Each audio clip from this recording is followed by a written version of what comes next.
Jẹ́nẹ́sísì orí 25 láti ẹsẹ̀ 1 títí dé ẹsẹ̀ 24.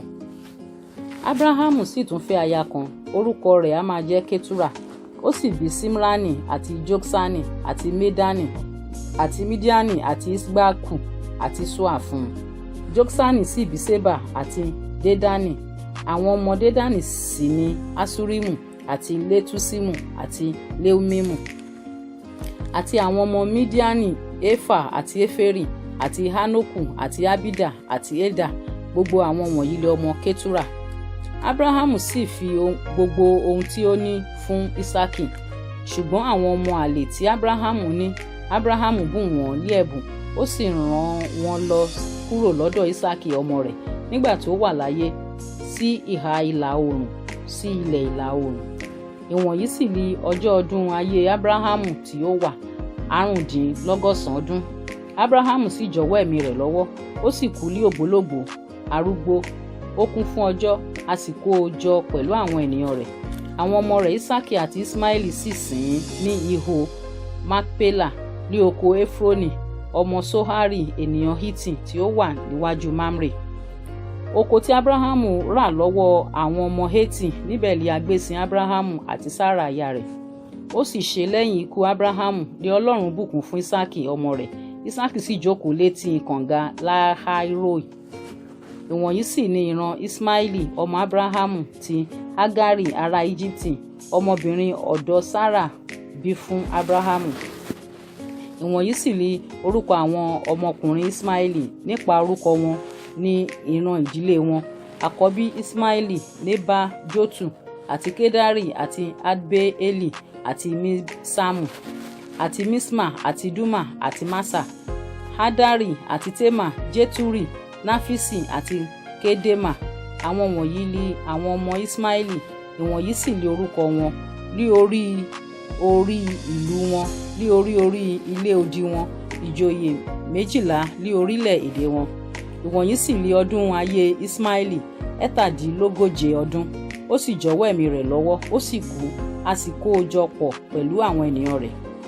Wọ́n sì tẹ̀dó láti Hafila lọ títí ó fi dé Suri tí ó wà níwájú Íjíbítì, bí ìwọ ti ń lọ síhà Asaria. Ó sì kú níwájú àwọn arákùnrin rẹ̀ gbogbo. Ìwọ̀nyí sì ni ìran Ísákì ọmọ Ábúráhámù. Ábúráhámù bí Ísákì. Ísákì sì jẹ́ ẹni 40 ọdún nígbà tí ó mú Rèbékà ọmọbìnrin Betueli ará Síríà àti Padaramu arábìnrin Lábánì ará Síríà lé aya. Ísákì sì bẹ Olúwa fún aya rẹ̀ nítorí ó yàgàn. Olúwa sì gba ẹ̀bẹ̀ rẹ̀, Rèbékà aya rẹ̀ sì lóyún. Àwọn ọmọ sì ń jàgùdù nínú rẹ̀. Ó sì wí pé, bí ó bá ṣe pé bẹ́ẹ̀ ni yóò rí, èéṣe tí mo fi rí báyìí? Ó sì lọ béèrè lọ́dọ̀ Olúwa. Olúwa sì wí fún un pé, orílẹ̀-èdè méjì ní ń bẹ nínú rẹ̀, irú ènìyàn méjì ni yóò yà láti inú rẹ̀. Àwọn ènìyàn kan yóò le ju èkejì lọ, ẹ̀gbọ́n ni yóò sì máa sin àbúrò. Nígbà tí ọjọ́ rẹ̀ tí yóò bí sì pé, sì kíyèsí, ìbejì ló wà nínú rẹ̀. Àkọ́bí sì jáde wá, ó pupa, ara rẹ̀ gbogbo rí bí aṣọ onírun. Wọ́n sì sọ orúkọ rẹ̀ ní Esau. Àti lẹ́yìn èyí ni arákùnrin rẹ̀ jáde wá, ọwọ́ rẹ̀ sì di gìgísẹ̀ Esau mú, ó sì sọ orúkọ rẹ̀ ní Jákọ́bù. Ísákì sì jẹ́ ẹni 60 ọdún nígbà tí Rèbékà bí wọn. Àwọn ọ̀dọ́mọdékùnrin náà sì dàgbà. Esau sì ṣe ọlọ́gbọ́n ọdẹ ará oko. Jákọ́bù sì ń ṣe ọ̀bọ̀rọ̀ ènìyàn, a máa gbé inú àgọ́.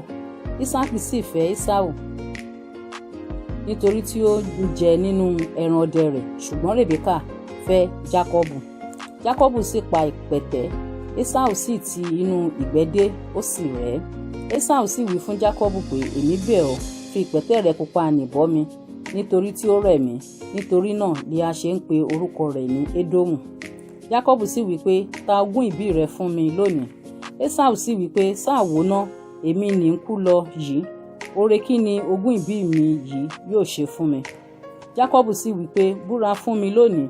Ó sì búra fún un, ó sì ta ogún ìbí rẹ̀ fún Jákọ́bù. Nígbà náà ni Jákọ́bù fi àkàrà àti ìpẹ̀tẹ̀ létílẹ̀ fún Esau. Ó sì jẹ, ó sì mu, ó sì dìde, ó sì bá tirẹ̀ lọ. Báyìí ni Esau gan ogún ìbí rẹ̀.